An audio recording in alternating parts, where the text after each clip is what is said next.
On today's show, Alperen Sengun's season in review, expectations coming into the year, growth throughout the season, as well as big questions for the Turkish big man moving forward. Plus, we get to our one game, one play, and one number, as well as the overall season grade. It's all coming up right here at Locked On Rockets. This is Mission Control, Houston. Ignition sequence start.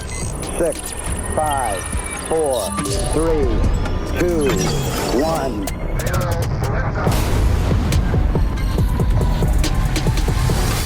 What is up, and welcome to another edition of Locked On Rockets, your daily podcast home for everything Houston Rockets basketball. As always, I'm your host, Jackson Gatlin, native Houstonian and credentialed media member. I'm also the host of Locked On NBA Thursdays. Be sure to follow along wherever you listen to your podcasts or on YouTube. Just search Locked On Rockets, where the best way you can help us grow our show is to listen every single day on a podcast platform you're choosing, and then like, comment, subscribe on YouTube. And as always, thanks so much for making Locked On Rockets part of your day every single day, whether it's on your way to work, on your lunch break, or in the gym. Thank you so much for being an everydayer. We're kicking off our Rockets review series here, starting with the man in the middle, Alperen Sengun.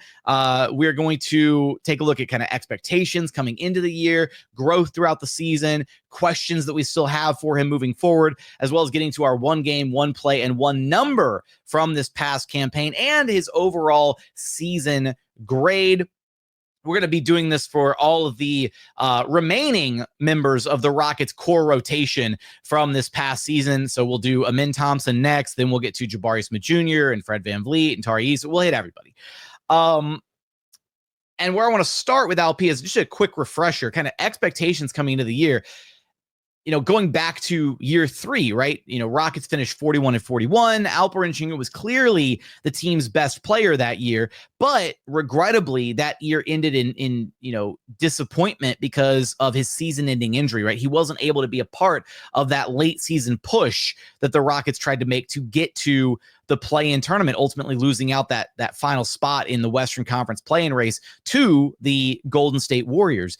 And so coming into this past year, right, one of the big questions was, how is Alp going to respond after dealing with the first major injury of his career, right? Being sidelined for the final quarter of his third year, and then, having to rehab and rehabilitate and work on his body coming into year 4, this past campaign.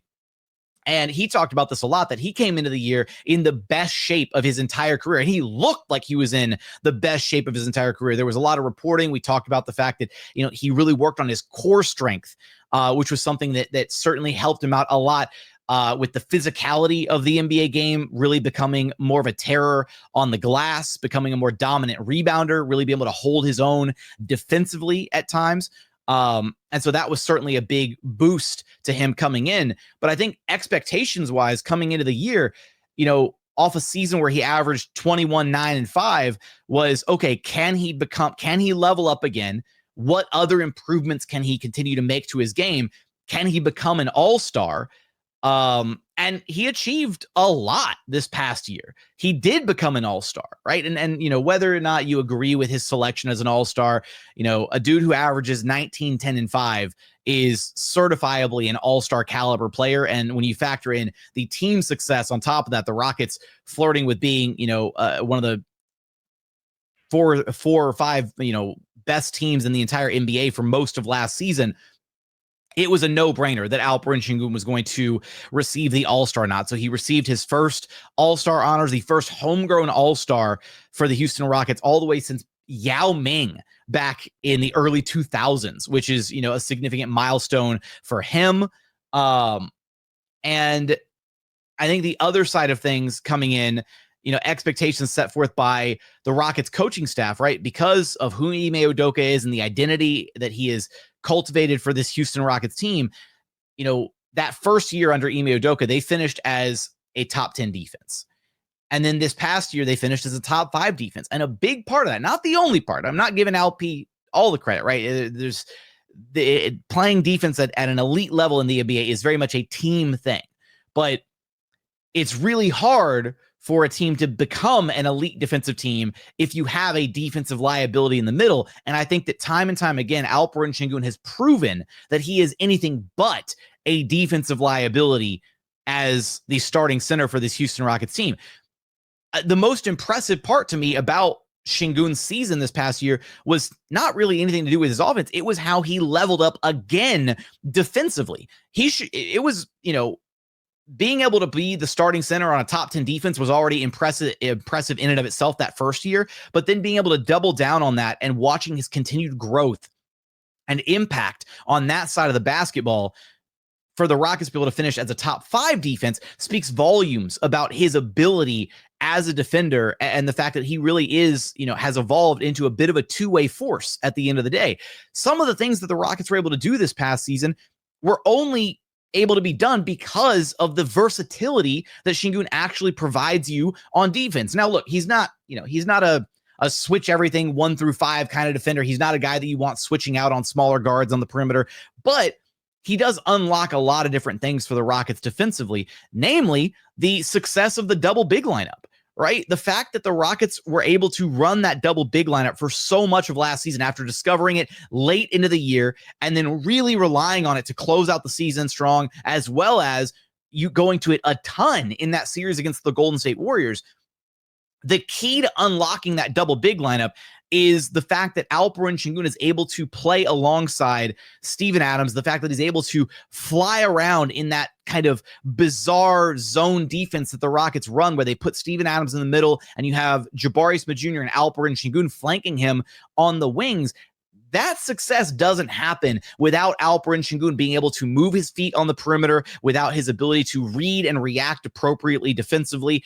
And so I think the Rockets coaching staff really set forth, this level of expectation for LP to be able to come in and really continue to, hone in on and refine the defensive side of his game.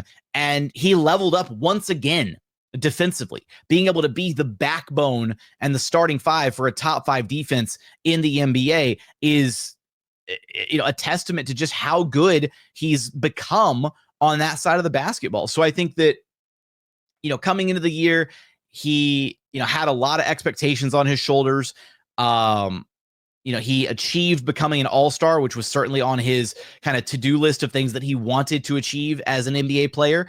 And not only that, right, the Rockets were able to achieve a lot of team success as well, finishing as the second seed in the Western Conference, earning home court advantage in the playoffs.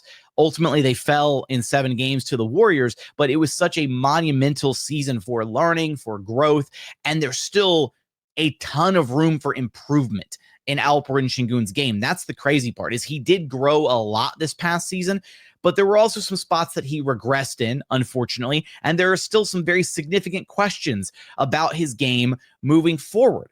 And we're going to get into some of those here in just a moment. Like, what does the offense look like for Alperen Sengun next season? How does his role change with the addition of Kevin Durant? We're going to get there in just one moment. First, today's episode is brought to you by Monarch Money. Ever wish managing your money felt easier? With Monarch Money, it can. Whether you're growing your savings or planning for a big purchase, Monarch puts you in the driver's seat. It's like having your own personal CFO, giving you full visibility and control over your finances. Monarch Money is more than just a budgeting app. It's a complete financial command center. You can track all your accounts, investments, and spending in one place. So in addition to managing your money, you're also building your wealth. Look, when I first started using Monarch, I'll admit, Honestly, I was a little frustrated with myself and kind of embarrassed at how much money I was just spending on food. I'm talking like dining out at restaurants, getting fast food, ordering carry out, through delivery apps, all that. Now I budget smarter and save more. So take control of your finances with Monarch Money. Use code LOCKEDONNBA at monarchmoney.com for 50% off your first year. That's monarchmoney.com, code LOCKEDONNBA for half off your very first year. And continuing on here at Locked On Rockets, your daily podcast home for everything Houston Rockets basketball. All right, so spent a lot of that first segment kind of laying the foundation for things and focusing a lot on the defensive side of Alperen Sengun's game, which to me was the most impressive part about his season this past year, was just how much more impactful he became defensively. Didn't really know that there was going to be another leap that he could take on that side of the basketball. Now, conversely, unfortunately, Alp also regressed offensively. And that was one of the big knocks on him this past season, right? It wasn't all sunshine and roses, unfortunately. Sengun's numbers offensively took a significant step back. specifically just his efficiency, right? How many times this past season did we do game recaps or talk about the fact that Sengun struggles in and around the basket? It's like he kind of lost his shooting touch, right? Second year in the NBA, Alperen Sengun had a 59.9% TS percentage. Then his third year in the NBA, he had a 58.5 TS percentage. This past campaign just plummeted all the way down to 54.5% true shooting. That was easily his worst efficiency season as a pro in his 4 years in the NBA. And at times, early in the season, we credited some of the shooting struggles, the touch around the rim, to some of his newfound strength, right? Getting accustomed to all the muscle that he put on in the offseason, the core strength, the workout, the strength and conditioning stuff that he went through in the offseason, rehabilitating and trying to come back in stronger and in the best shape of his career. It really kind of felt like it might have messed with his touch a little bit around the basket. So one of the big questions for Alperen Sengun moving forward with the Rockets is, can he regain that touch? Because I'll be completely honest, if Alperen Sengun had an efficiency season similar to either his second or third year in the NBA this past campaign, if he had a TS around 58.5%, 59%, 60%, like somewhere in that range, 58 to 60%, his numbers would have jumped off the page. He would have been legitimately in the MVP discussion. He wouldn't have won it, but he would have been a top 5 like MVP candidate, because you take a true shooting percentage of 54.5% and you bump that up like 5 percentage points up to 59.5, which is what he did. That's the middle ground between years 2 and 3. If you average those 2 seasons out, if you bump them all the way up to there, suddenly he's averaging, we'll call it 24 a game, maybe 25 a night with 10 rebounds and 5 assists. 25, 10, and 5. That's an MVP caliber player on the number 2 seed in the Western Conference, a top 4 team in the NBA. So it's disappointing in that regard, because it felt like there were a lot of points left on the table, a lot of opportunities missed by Alperen Sengun to be more effective in and around the basket. And I will say, though, that even though this is a big question for him moving forward, can he regain that touch around the rim? A part of me feels like so much of the focus from the coaching staff and for Sengun himself was spent on the defensive side of the basketball that, the offense kind of it took a backseat, unfortunately. And, that doesn't necessarily need to be the case, right? You want your big man to be as efficient as possible. But unfortunately, Sengun, with his shot diet as well, right? He's not just taking shots within, 3 to 5 feet of the rim, right? He takes a lot of, those little push shots in the paint, or, those kind of flamingo midi shots. And so his shot diet is a lot more similar to guys like, a Joel Embiid or a Bam Adebayo, and guys like that. Their TS isn't as high as effective as some of the other bigs who exclusively play in and around the basket. And so for Alp, I do think there's a realistic, pathway forward for him to get back to the efficiency that he had in years 2 and 3 of his career. And if he can get back to that level of efficiency, which again, I've got the confidence that he will get back there. I think there's more evidence than not that he can be an efficient player in and around the rim, and on volume in particular, because you also go back and look at, his shot diet from those first 2 years, or the 2 years where he actually shot significantly better. And, in the year 3, he averaged 15.5 attempts per game. He actually took less attempts this past year on worse efficiency, unfortunately. So I don't think it's like a volume thing. It's not like, he wasn't taking as many shots and then suddenly he became a big focal point and he just couldn't deliver. No, he delivered plenty in that third year. We've already seen plenty of workout videos of him in the offseason. I think that some of the focus for him and hopefully for the coaching staff as well will be shifted back to the offensive side of things for Alp. And the touch, the craft, the finesse around the basket, that's all still there. The footwork, the bag that he has to, really get to whatever spot he wants to against opposing bigs, that's all still there. One of the other big questions for him, though, is what does the outside game actually look like for Alperen Sengun moving forward? Because in addition to really struggling from just an overall efficiency perspective, it was his worst year shooting the 3-ball as well. And I remember going all the way back to training camp for the Rockets, asking Ime Udoka about the idea of Alperen Sengun and Steven Adams double big lineups. And then, it took them most of the season before they eventually tried it. But one of the answers that Ime gave me was, traditionally when you run a double big lineup, you want one of those bigs to be a spacing big. And he talked about Alp, and he said that Alp absolutely has the touch to be a spacing big. It's more about a confidence thing with Alp. And so seeing some of the workout videos that we've seen from him this offseason, seeing how much work he's putting in on that 3-ball, catching and shooting off motion, setting a screen and popping out to the 3-point line, different things like that. If Alperen Sengun can become a confident 3-point shooter and really get that shot to a place where it's reliable and consistent in that 32 to 34, 35% range. He doesn't have to have a flamethrower. It doesn't have to be anything crazy, but adding that to his game will unlock a lot, not only for himself and giving him a whole nother dimension of his game to rely on, but it will also unlock things for his teammates. Because as it stands right now, the Rockets have a starting lineup that projects to have 2 non-shooters in the starting lineup. They had Sengun and Amin Thompson in the starting lineup this past year. But if you can add a 3-ball to Alperen Sengun that's at least reliably consistent, that adds so much more floor spacing for a guy like Amin Thompson to be able to get downhill, drive, penetrate the defense, get easy kick-out opportunities to his teammates, that kind of thing. So whether or not, Sengun comes back with a serviceable 3-ball is going to be another big question for him moving forward.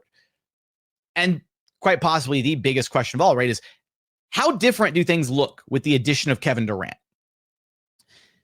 First off, KD, adding a top 10 player, adding a superstar talent like KD, a guy with that much offensive gravity is going to do wonders for guys like Alperen Sengun and Amin Thompson. It's going to make life easier for them. And I also think that this is the best case scenario for Alperen Sengun moving forward, because even though he's basically been the Rockets' best player for the past 2 years, at times he's been forced into the role of being their go-to scorer, of being their number one option offensively. And it doesn't necessarily feel like that is the best, most ideal role for Alperen Sengun.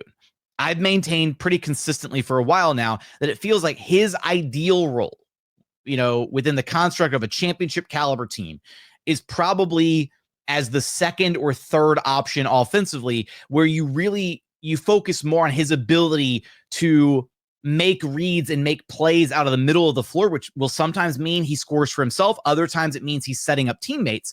But his ability as kind of the offensive fulcrum for this Rocket team is really where I think he's going to be able to find the most success. And now that he's got a true number one option, a consistent and efficient and reliable number one option in Kevin Durant, and a guy that is very clearly number one in the hierarchy. Because previously, right, this past season, some nights the number one option was Alperen Sengun. Other nights it was Jalen Green. Other nights it was Fred VanVleet or Dillon Brooks or Amin Thompson or even Jabari Smith Jr. occasionally. And that level of inconsistency on a night-to-night basis, I think, made it really hard at times to figure out how you were going to attack, who you were running plays for, who you were identifying as far as like, okay, this guy's going to get his shots here. We're running the game through this guy, that kind of stuff. Alperen Sengun now having Kevin Durant, to rely on as the true number one option for this team is going to be great for him to be able to have, as an outlet when he's making his moves, whether he's posting up, whether he's attacking the defense and facing up, and then he has a kick out or an outlet out to KD. Hell, their 2-man game is going to be phenomenal, right? Having Kevin Durant with the ball in his hands, have Alperen Sengun come over and set a screen for him, and then KD either gets to his spot on the floor and elevates and knocks down a 3 or a midi pull-up, or potentially getting all the way to the rim. Or then Alperen Sengun, if they decide to double KD, if they want to slow him down, then Alperen Sengun gets the ball in the short roll and gets either a straight line drive to the rim, or can then be that connective tissue piece and kicking it out to the next open shooter if the low man rotates over. There's so many different things that are going to be unlocked from having the gravity of not just one really talented offensive player, because that's the downside here is, Sengun has very clearly been the player with the most scoring gravity on the Rockets for the past couple of years. He's commanded double teams every single night, whether it's posting up, whether it's facing up. He routinely and consistently has been the only player that has demanded double teams for the past 2 years.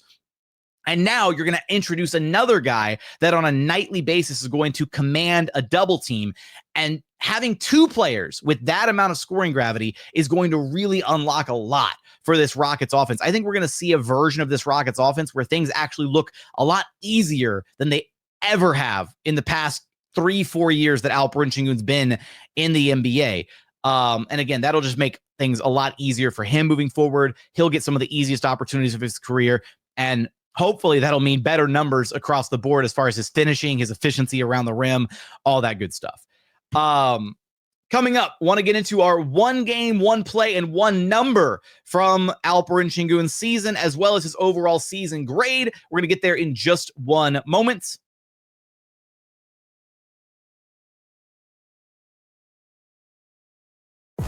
And final segment here at Locked On Rockets, your daily podcast, home for everything Houston Rockets basketball. All right, let's get into our 1-1-1s here, our 1 game, 1 play, and 1 number. So if you have been a listener for a while, you know that we do this in our review episodes each season, where we do 1 game, 1 play, 1 number. Now, the fun part is here, I want to hear from you. I want you, dear listener, dear viewer, in the YouTube comments to share with me your 1 game, 1 play, and 1 number that stands out to you from Alperen Sengun's season. So let me know your thoughts in the comments. For me, starting off with the game, 1 game that really stood out to me was the overtime win against the Minnesota Timberwolves on the road as part of the in-season tournament group play stage, where Sengun struggled, like flat out. Like, he was pretty awful in the first half of that game. Just seemed discombobulated, poor efficiency. I think by the end of the first half, he was, what was it? What was his first half stats? He was 1 of 6 shooting from the first half. Looked all kinds of discombobulated. And then he came back in that third quarter, had a monster third quarter, 10 points on 4 of 6 shooting. Then he managed to put up 6 points in the fourth quarter. And then in overtime, stretching the game into OT, he scored another 4 points in OT. And that was where he hit hit Rudy Gobert with the turnaround, push shot. And then he ran back to the middle of the court, was amped, was hyped up, hit Rudy with the too small gesture. Fred VanVleet came over and was gassing him up there at midcourt.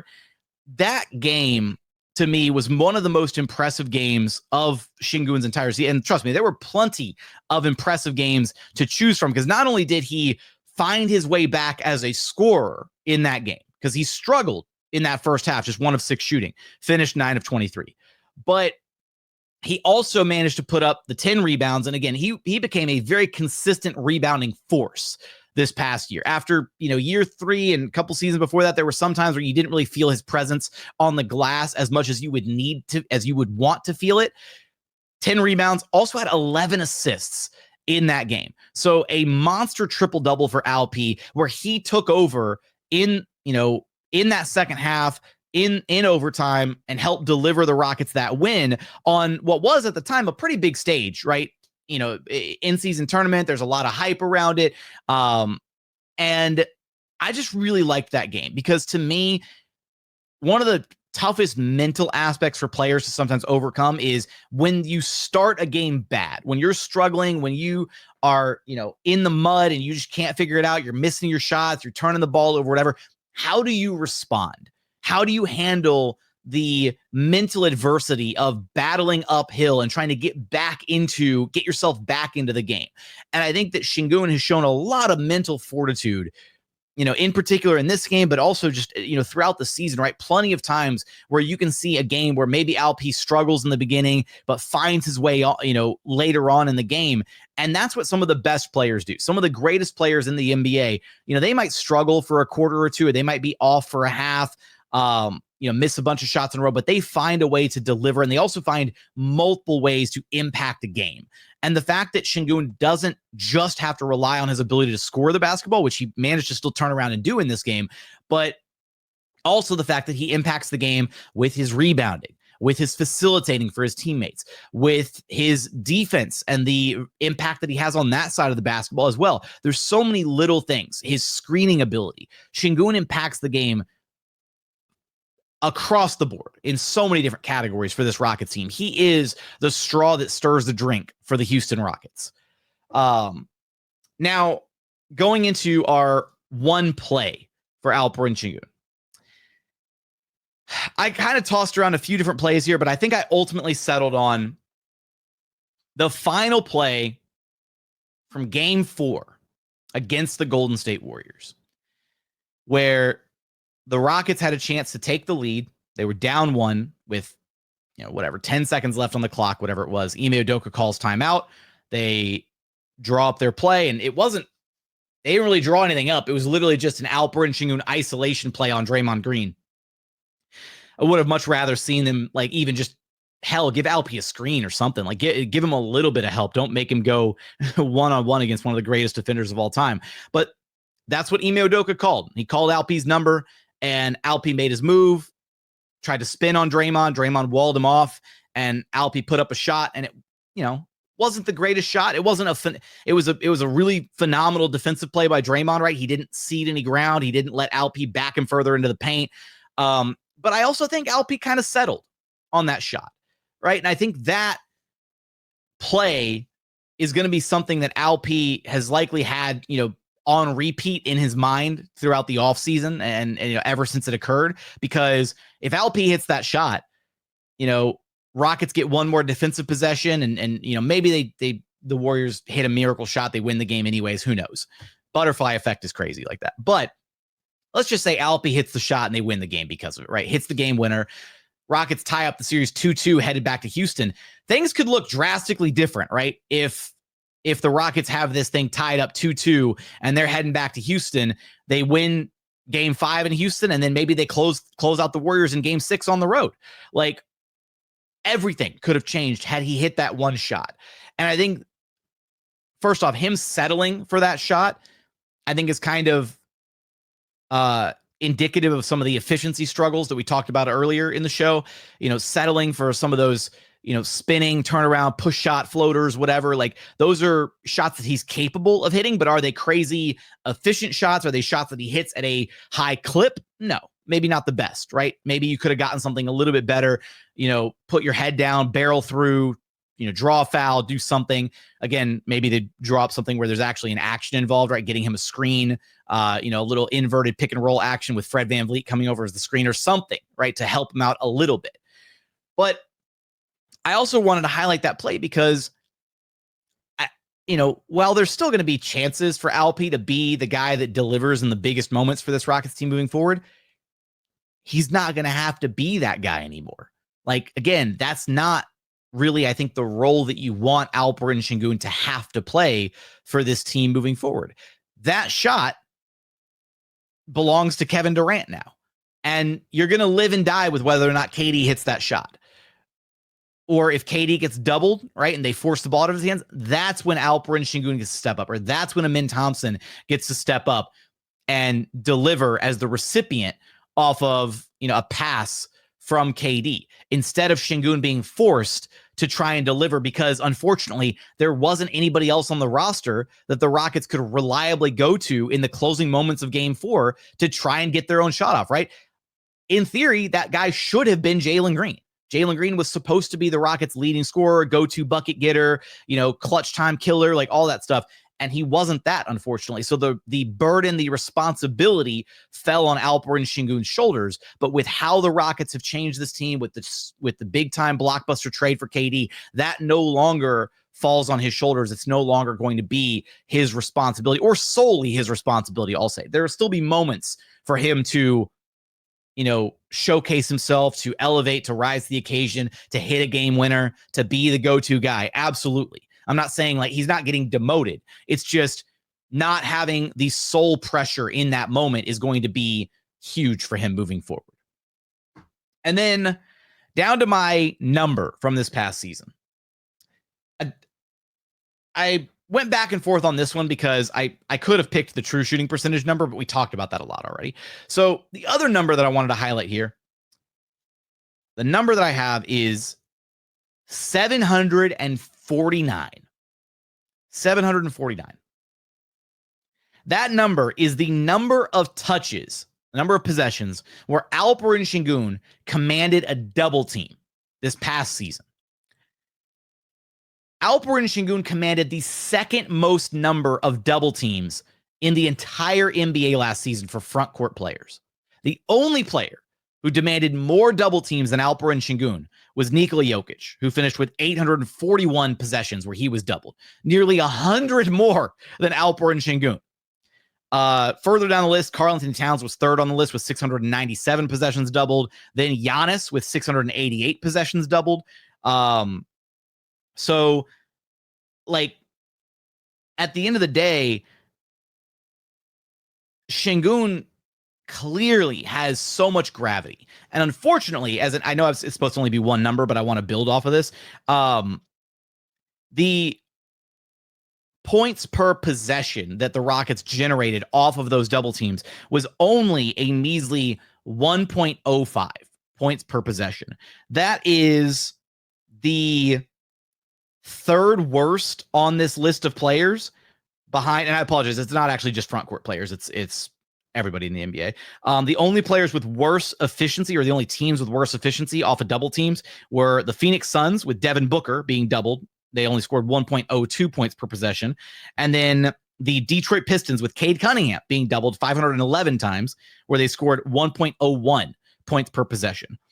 But if the Rockets can get to a place where that number rises up, right, where you've got now shooters, you've got guys like Kevin Durant, Dorian Finney-Smith parked around Alperen Sengun. You'll have Jabari Smith Jr., who hopefully doesn't start out the season, just bricking shots left and right. You'll have Fred VanVleet in a much smaller role offensively, where without being tasked to be, to carry as much of an offensive burden as he had to carry, at times this past season, his shooting percentages should regress back to closer to his career numbers. I think that the Rockets aren't going to completely go away from having Alperen Sengun as a go-to option, right? A lot of the offense is still going to funnel through Alperen Sengun. It just means that I think he's going to be less so maybe the play finisher and more, the play initiator, right? Getting things to go through him. And it's going to be pick your poison. Either you don't double Alp and he draws a foul or finishes at the rim or gets to one of his spots and knocks down a shot, or you do double him and then, he's kicking the ball out to a wide open Kevin Durant or Jabari Smith Jr. or Fred VanVleet or whoever else, Amin Thompson, cutting in from the dunker spot or out in the corner. Like, there's so many different things that this Rockets team is going to be able to achieve next season. And that number, I think, illustrates the profound amount of respect that teams have for Alperen Sengun when they're game planning against the Houston Rockets, and the fact that he does command double teams more than any other player not named Nikola Jokic in the NBA. Like, that is a certifiable fact. And I thought that stat was really, really interesting. So for me to put a bow on this, to wrap it all up, my season grade for Alperen Sengun, I'm going to give him a B+. And I probably could have gone, been a bit more generous and gone with an A-, but I'm going to say B+ because despite, how impressive some of the growth was defensively, right, and what we saw out of him on that side of the floor, he did regress a chunk offensively, right? And there was a significant gap between what he could have been offensively and what he probably should have been offensively for this team this past year and what he actually provided offensively. And there's nobody to blame but himself for that, right? Like, the stuff around the rim, like missing bunnies around the rim, settling for shots at times, not being as aggressive as he probably needs to be, making his moves, getting downhill, getting all the way to the rim. That's a him thing, right? It's not like, oh, his teammates didn't set him up or they didn't get him the ball or he didn't get enough touches. It was just, no, like, he just flat out needs to be better. And he knows that. And I really feel like his focus this offseason and the focus from the coaching staff for him will be to get back to a place where he can be similar to the offensive production that he had in year 3, coupled with the growth and the impact that he had defensively this past year. And man, I'll tell you what, if he can do that this next season, the expectation is going to be for him to finish as an all-NBA player. And the Rockets have a chance to have 2 players on the all-NBA squad this next season between Kevin Durant and Alperen Sengun. And also, don't sleep on Amen Thompson, because my goodness, the year 3 leap that we're about to get out of him is going to be sensational. We're going to be talking about him in our next review episode, but I'm going to give Alp a B+ for this past season, earning the All-Star nod, helping lead the Rockets to the number 2 seed in the Western Conference. So many things to be happy for and proud about this past season for Alp. I want your thoughts. What's your season grade for Alperen Sengun? What is your 1 game, 1 play, 1 number that stood out? If you don't feel like doing all 3, you can just give me whichever one jumps out to you. You don't have to pick all 3. Give me your thoughts in the YouTube comments. Remember, the best way to help grow our show is to listen every single day on a podcast platform you're choosing, and then like, comment, subscribe on YouTube. But as always, thank you so much for watching. Thank you so much for listening. We look forward to having you back right here at Locked On Rockets, your daily podcast home for everything Houston Rockets basketball.